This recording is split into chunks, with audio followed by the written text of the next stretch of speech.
मित्रांनो नमस्कार. आपण आता पोहोचतोय ते चासकमान धरणावर. हे आहे चासकमान धरण. त्याचा बॅकवॉटरचा भाग आहे. या ठिकाणी पाहिलं उन्हाळा असल्यामुळं धरणातील पाण्याची क्षमता खूप कमी झालेली आहे. हे चासकमान धरण हे भीमाशंकर या ठिकाणी भीमा नदीचा उगम होतो आणि या भीमा नदीवर चासकमान या ठिकाणी कडदे या ठिकाणी हे धरण बांधले गेलेले आहे. पाऊस अजून पडले नसल्यामुळे या परिसरामध्ये पाणी कमीच आहे आणि वर्षभर पाणी शेतकऱ्यांना पिण्यासाठी आणि कालव्याद्वारे MIDC शेतकऱ्यांना या ठिकाणी पाण्याचा उपयोग होतो. त्यामुळं पाणी साठा खूप कमी झालेला आहे.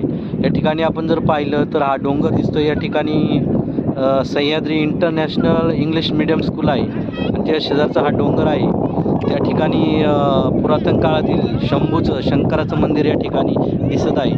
संध्याकाळच्या वेळेस या धरणाच्यावर पर्यटकांची खूप अशी गर्दी या ठिकाणी आपल्याला